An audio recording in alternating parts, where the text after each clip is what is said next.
mga kapamilya! Sita observa kita na di aton alrededor, manada mga kampyo. Mga las cosas kita kay color, y mga memorias kita desvanece. I-incluido kita ali mga gente na mundo. Por eso esta día ay mankwento kita acerca el antes y ahora y si cosa este ta significa kanaton. Mga values de mga jóvenes, el nuevo vida afuera na celda. From basurero to abogado. From Koreano to Zamboangueño. Antes casa, ahora music studio ya. Y el antes escuela, un art gallery y Korean restaurant ya. Todo ese kamags aquí na, antes y ahora.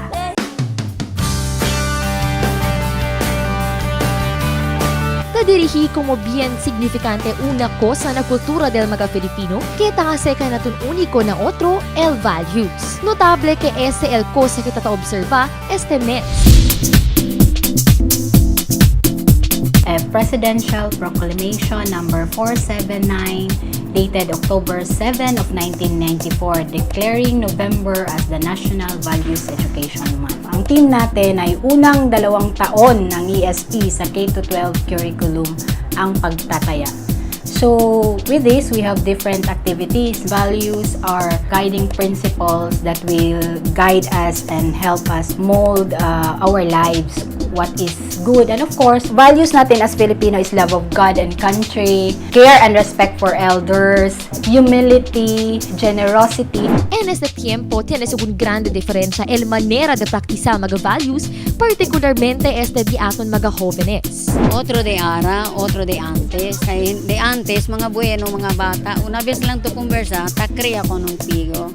Ara do, duro, kabesa ba do, tiene pa kaduro punso el mga bata. Children before, they were very obedient to their parents. Early in the evening, they were already at home as compared today. Late at night, children are still outside because of barcadas, peer influences, and other activities.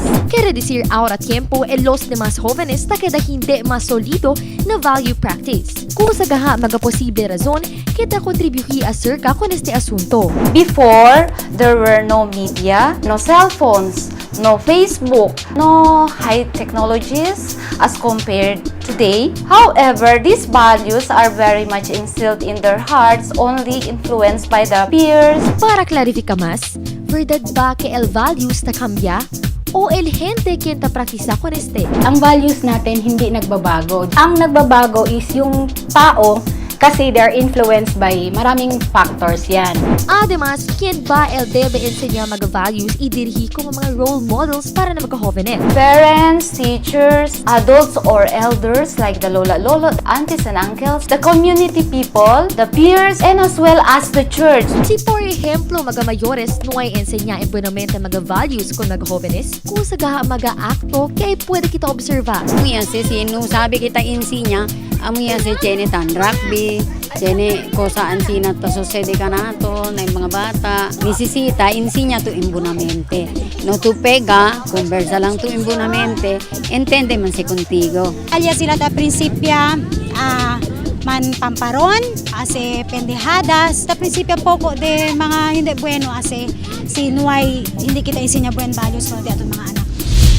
El mga esfuerzo kita ase el di aton mga mayores, mga maestro y maestra y mga ahensya concerne para eduka ka nato na buen manera. Un prueba lang que no quiere sila que ay queda kita mga mal persona ahora y na futuro. El celda amo el lugar donde tamanda está con mga arrestado persona por causa na krimen que akomete sila. Aquí, no puede eksperyensya mga prisionero el personal libertad si bajo sila na court trials o castigo como parte na ley. Si Señor Benny Imbo, temporariamente, ya queda casa el celda con ele.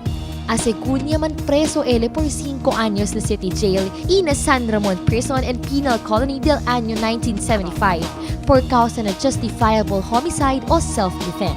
Alegalmente, ya puede según ele comete un mal acto después amenaza el vida de suyo y de su familia. Ta parece que alquila según ele casa junto con su esposa si Señora Connie y con sus 2 anak alina barangay Camino Nuevo. Y el casa ya serví como tambayan del mga persona residente del mencionado lugar. Alia pirme según taman tomahan y taman alegría. El dispensa di Señor Benny que no quiere ele tan alboroto na casa kay enfermo el di su mga anak. Ya ase ele sa way con el magatambay pero no hay con ele cree. Por eso, ya reklama ele na dueño del casa. Pero, ya agrava pa mas el sitwasyon hasta Niadto siya dito, pag ato niya, gibuwag na nako, daghan man sila, gitangas man kog bato. Yung sa ugdi ka man na ugdi, ako'y musaka. Muto giabrihan niya akong pultahan. Pag abre, unahan dayon nako siya. Muto nga siya mo na matay. después con él detene, grande sufrimiento el cosa experiencia él y su familia, siendo él el padre de familia. Ya llega el tiempo que toma él oportunidad man la vida adentro del calabozo. Y ahora libraw ya él, cosa gaha mga cambio taas si él para na su cuerpo y con su familia. Naghinulsol ko kay na sulod ko sa prisuhan. Ya karon pagkagawas na ako, nagbagong buhay na ako nga tungod ka na ako pamilya. Bisag unsa lay akong mag-garden ko diri dayong magsanggutan po ko para na ako ikasuporta sa akong pamilya. Namuhi po ko mga manok, anak.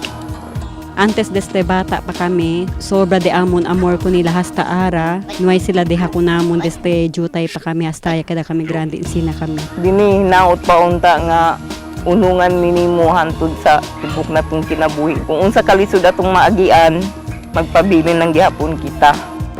Cosa gaha mga leksyon na vida kaya aprende si Senyor Benny que puede servir como inspirasyon kanaton. Dili sila mapareho sa ako nga nasulod. Pero di man nato malikawan ang aksidental nga hitabo. Dapat magbinuutan sila kay wala may mawala sa ato magbinuutan ta magrespeto tas Dios. Senyor Benny, esto es un prueba que mas quien kanaton ay puede obtener nuevo vida. Y por causa ng mga pasada dito yung vida, y si cosa ya tu ahora, saludo kami contigo.